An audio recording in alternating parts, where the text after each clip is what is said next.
सलाम। ओम प्रकाश वाल्मीकि ने दलित लेखन में अपनी यह पहचान अपने रचनात्मक लेखन के जरिए ही नहीं बनाई, जिसमें उनकी आत्मकथा, उनकी कहानियां और उनकी कविताएं शामिल हैं, अपने विचारात्मक लेखन के जरिए भी बनाई है, जिसमें उनकी दलित लेखन को लेकर हुई दूसरे लेखकों से विमर्श की भी महत्वपूर्ण भूमिका है। इस विमर्श में उनकी हिस्सेदारी का वैशिष्ट्य इस बात में है कि विचार की अपनी जमीन पर मजबूती के साथ खड़े रहकर भी उनमें प्रतिपक्ष के विचारों को सुनने और तर्क की जमीन पर उचित को स्वीकार करने का मादा भी है। वे प्रतिपक्ष से संवाद करते हैं, विवंडा नहीं। वस्तुतः संवाद की सही जमीन भी यही है। वे कहानियां दलित जीवन संदर्भों से जुड़ी कहानियां हैं, जिनमें दलित जीवन के सुख दुख, कष्ट क्लेश, उपेक्षाएं, प्रताड़नाएं, कुंठा घुटन तथा कुछ सपने तथा उनके लिए किए जाने वाले संघर्ष को उजागर किया गया है। यह सब सदियों से दलित जीवन का यथार्थ रहा है, जिसे ओम प्रकाश वाल्मीकि ने निहायत संजीदगी से यथार्थ के प्रति प्रायः वस्तुनिष्ठ रहते हुए कहानी के रचना विधान की संगति में दृष्टिकोण के समूचे खुलेपन के साथ चित्रित और रूपायित किया है। वे शक्तियों और वे चेहरे भी इस क्रम में बेनकाब हुए हैं। दलित जीवन की इस समूची यातना के जो स्रोत और निर्मित रहे हैं, ये बड़ी साफ सुथरी किंतु बेहद बेधक और मार्मिक कहानियां हैं। ऐसे अनेक पात्र भी इन कहानियों में आए हैं जो दलित न होते हुए भी दलितों के संघर्ष में उनके साथ है। दृष्टि के इस खुलेपन ने कहानियों को यथार्थ की विश्वसनीयता तो दी ही है। एक मानवीय जीवन के लिए दलितों का यह संघर्ष सफल हो, संघर्ष की सही जमीन और मानसिकता के लिए भी सही पेशकश की है। जैसा हमने कहा है, ओम प्रकाश वाल्मीकि मले अपने को दलित लेखन के दायरे में रखें। उनकी कहानियों में उनकी रचना सामर्थ्य और उनकी सोच के जो पहलू उभरे हैं, वे उन्हें हिंदी की यथार्थवादी कहानी परंपरा के दायरे के एक क्षमतावान लेखक के रूप में हमसे मुखातिब करते हैं।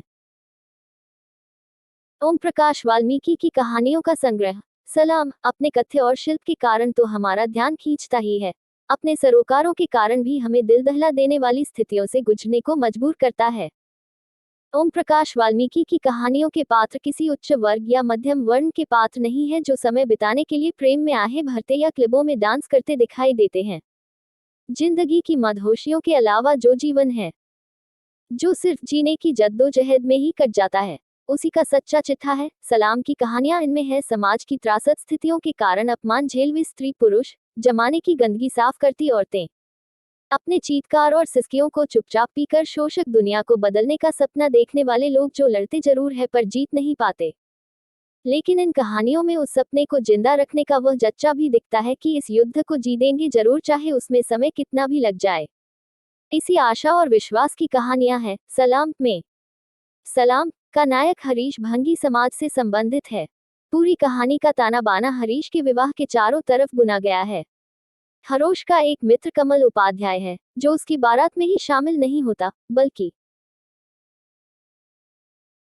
उसके विवाह की तैयारियों में भी घर परिवार के सदस्य की तरह लगा रहता है। हरीश की बारात देहरादून से मुजफ्फरपुर नगर के पास के एक गांव में पहुंचती है। अगले दिन सुबह कमल को चाय की तलब लगती है और वह ढूंढते हुए गांव की एक चाय की दुकान पर पहुंचता है। दुकान वाला यह जानकर कि यह देहरादून से बुम्मन चूहड़े के यहाँ बारात में आया है, तो चूहड़ा भंगी ही होगा, कमल को चाय देने से मना कर देता है। यहाँ उसे जिस अपमानजनक स्थिति से गुजरना पड़ता है, उसे चाय वाले और कमल के संवादों के माध्यम से आप भली भांति समझ सकते हैं। यहाँ चूहड़े चमारों को मेरी दुकान पर चाय ना मिलती, कहीं और जाके पियो, तो कमल उससे आपकी जाति पूछ लेता है। इस पर चाय वाले के संवाद देखिए। चाय वाला भभक पड़ा, मेरी जात से तुझे क्या लेना देना। इव चूहड़े चमार भी बात पूछने लगे, कलजुग आ गया है सिर्फ तुम्हारे लिए, तुम अपनी जात नहीं बताना चाहते हो तो सुनो, मेरा नाम कमल उपाध्याय है। उपाध्याय का मतलब तो जानते ही होंगे, या समझाउन उपाध्याय यानी ब्राह्मण। कमल ने आंखें तरेर कर कहा। चूहड़ों की बारात में बामन। चाय वाला कर्कशता के साथ हंसा, शहर में चूतिया बनाना, मैं तो आदमी को देखते ही पहचान लूं कि किस जात का है। चाव वाले ने शेखी बयावी। जब ये संवाद चल रहा होता है, तभी वहां पर बलू समूर रिजपूत का रामपाल भी आता है और कमल को गाली गलौज करने लगता है। ओ सहरी, हम तेरे भाई है, साले जवान संभाल के बोल, गांड में डंडा डाल के उलट दूंगा। जाके जुम्मन चूहड़े से रिश्ता बना, इतनी जोरदार लौड़िया लेके जा रहे हैं शहर वाले, जुम्मन के सीन तिकड़ आए हैं। अरे लोडिया को किसी गांव में ब्याह देता तो महारे बेसों का भी भला हो जाता। एक तीखी हंसी का फव्वारा फूटा। आसपास खड़े लोगों ने उसकी हंसी में अपनी हंसी मिला दी। कमल को लगा कि जैसे अपमान का बना दयावान जंगल उगाया है। उसका रोम रोम कांपने लगा।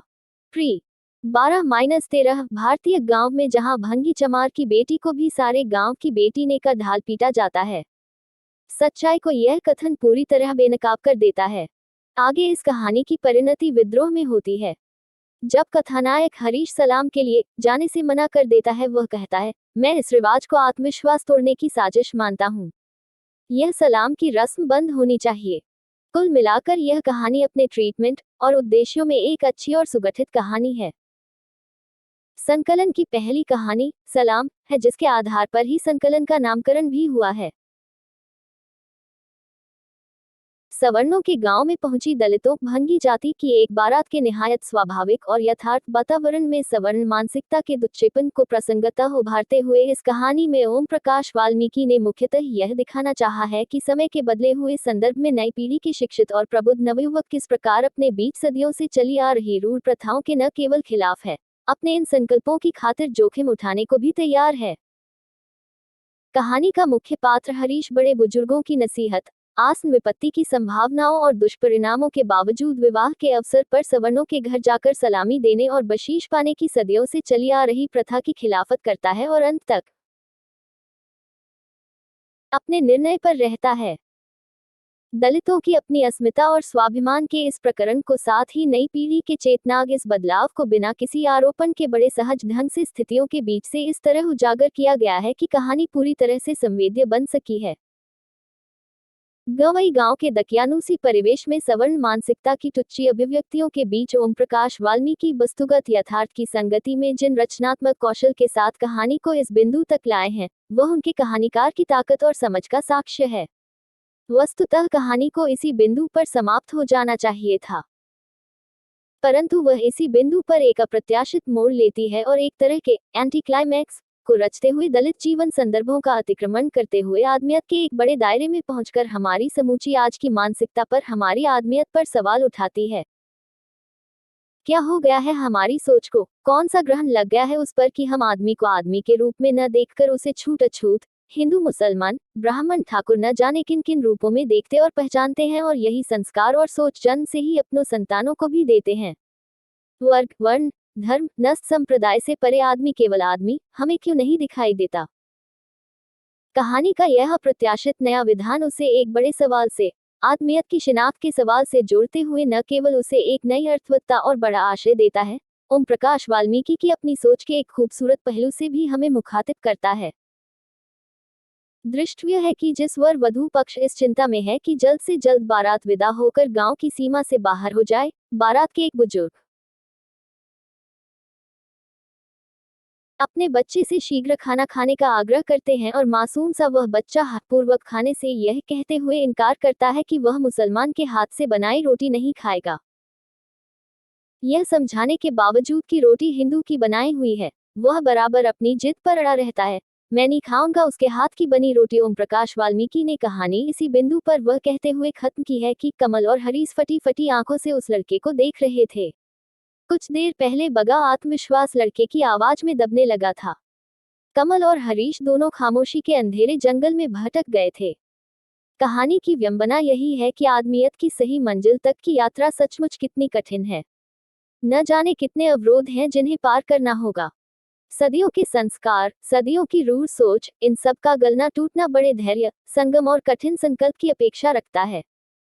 कहानी का यह अंत हताशा या निराशा का सूचक नहीं, एक बेचैनी जरूर उपजाता है, संजीदगी के साथ संघर्ष को जारी रखने की जरूरत पर बल देता है। कमल ने ब्राह्मण होकर भी हरीश से बचपन की उम्र से अपनी दोस्ती निभाई थी। अपने घर परिवार के विरोध के बावजूद हरीश ने भी उसके साथ भाईचारा जोड़ा था। एक अप्रत्याशित प्रसंग दोनों के उपजे आत्मविश्वास की लौ को कंपा देता है और वास्तविकता का एक नया पहलू उनके सामने चुनौती के रूप में पेश कर देता है।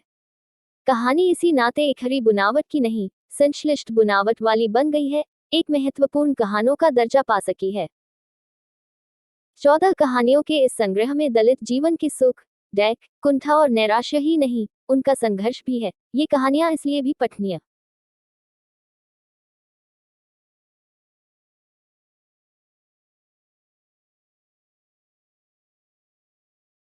और उल्लेख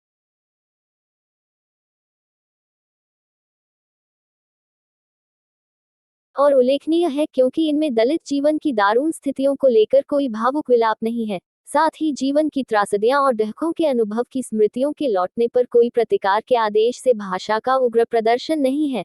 आवेश और प्रतिकार की ध्वन्यात्मक स्थितियां हैं जो कथा के साथ शिल्प की बुनावट में आई हैं। लेख या हस्तक्षेप की भांति नहीं है। कहानियों में बवार्थ जिस तरह से है, वह पटनाओं के ब्यौरों में नहीं है। कहानियों के ट्रीटमेंट में संवेदना की एक ऐसी धारा है जो पाठक के अंतर्मन को छूकर निकलती है लेकिन पात्रों को गैर जरूरी तरलता से बचाती है। सलाम कहानी का हरीश विवाह के बाद सवर्णों के घर जाकर सलामी देने और बख्शीश पाने की पुरानी प्रथा का विरोध करता है। हरीश पढ़ा लिखा युवा है, लेकिन वह विरोध महज एक शिक्षित युवा का निजी विरोध भर नहीं है। यह एक समूची पीढ़ी का कुप्रथा के खिलाफ आक्रोश है। इस आक्रोश और विरोध में निश्चय और निर्णयों के परिणाम और जोखिम की पहचान और समझ भी है। सवर्ण को प्रथा के टूटने के साथ वर्चस्व के खत्म होने का भय है। दलितों का रूढ़िग्रस्त समाज और उनके पूर्वाग्रह है। इन सब के बीच स्थितियों के परिवर्तन के लिए दलित नायक का संघर्ष है। कहानी का निर्णायक मोड़ पर बल्कि अंत के करीब पहुंचकर लेखक कहानी को ऐसे हतप्रभ कर देने वाले मोड़ पर खड़ा करता है जहां अब जाति और धर्म के नए समीकरण और सवाल खड़े हो जाते हैं। बारात में खाना खाने से एक बालक इसलिए इनकार कर देता है कि खाना मुसलमान ने बनाया है।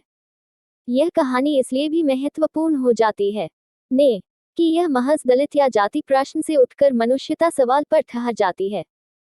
हर जाति और वर्ग के पास अपने रूसोच हैं जो अगली पीढ़ी को हस्तांतरित होते हैं। इसलिए लड़ाई सिर्फ एक तरफा नहीं है। लड़ाई सिर्फ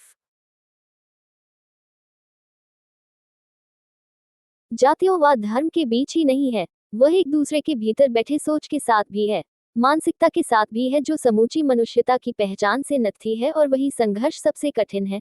ओम प्रकाश वाल्मीकि बहुत ही सहजता से कहानी में एक ऐसा बड़ा प्रश्न खड़ा करते हैं जो नैराश्य में धकेलने की अपेक्षा संकल्प की तरफ ले जाता है।